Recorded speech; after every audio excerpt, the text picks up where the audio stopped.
নমস্কার বন্ধুরা, সোমা রান্নাঘর ঘরে বাইরেতে আপনাদের সকলকে স্বাগত। আজকে আমাদের রেসিপি হলো চিলি মাশরুম বানানোর জন্য এই যে মাশরুমগুলোকে নুন জলে ধুয়ে ভালো করে পরিষ্কার করে রেখে দিয়েছি। আর এই ব্যাটেলটা বানানোর জন্য এখানে নিয়েছি ময়দা, কর্নফ্লাওয়ার, গরম মশলা, লঙ্কা, হলুদ, লবণ, জিরে গুঁড়ো আর একটু মিট মশলা সব কিছু দিয়ে খুব ভালো করে মিশিয়ে নিয়েছি। আর অল্প অল্প জল দিয়ে একটা ব্যাটার তৈরি করে নিয়েছি। এটাকে খুব ভালোভাবে ফেটিয়ে মেখে নিয়েছি। এই দেখুন খুব স্মুথ হয়ে গেছে।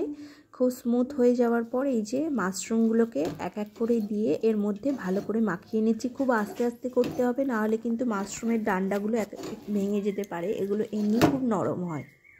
তো এইভাবে প্রত্যেকটাকে ভালো করে মাখিয়ে আধ ঘন্টা আমি চাপা দিয়ে রেখে দিলাম। ফিরে এলাম আধ ঘন্টা পর, এটা খুলে দেখলাম খুব ভালোভাবে মিশে গেছে সব কিছু। এবার কড়াইতে তেল গরম করতে দিয়েছি। তেলটা গরম হয়ে গেলে মিডিয়াম টু লো ফ্লেম করে এক এক করে সবকটাকে পকোড়ার মতো ভেজে নেব। সবকটাকে এক এক করে ভেজে পকোড়ার মতো তুলে রাখতে হবে। আর এই যে চিলি মাশরুমটা বানানোর জন্য কী কী নিয়েছি সেটাও আমি একবার দেখিয়ে দেবো আপনাদের। সবকটা আমার পকোড়া প্রায় ভাজাই হয়ে গেছে। এখানে নিয়েছি টমেটো, পেঁয়াজটা কিন্তু নিইনি, পুরোটাই নিরামিষের ওপর করবো, সেই জন্য টমেটো, ধনেপাতা, ক্যাপসিকাম, কাঁচা লঙ্কা সব কিছুই নিয়েছি। আর নিয়েছি এখানে যত রকমের সস থাকে সব রকমের সস কিন্তু নিয়েছি।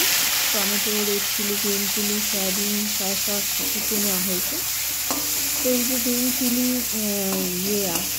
ক্যাপসিকাম, কাঁচা লঙ্কা, টমেটো, ধনেপাতা সব কিছুকে ভালোভাবে ভেজে নিয়েছি। হালকা মানে একদমই কাঁচা না, একটু ভাজা হয়েছে।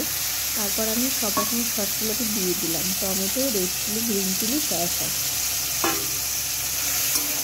এর মধ্যে আর কিন্তু কোনো জল দিচ্ছি না, এখন এটাকে নেড়ে চেড়ে দিচ্ছি। খুব ভালো করে ভেজে নেওয়ার পর ভাতটা দিয়ে একটু পরিমাণ জল দিলাম।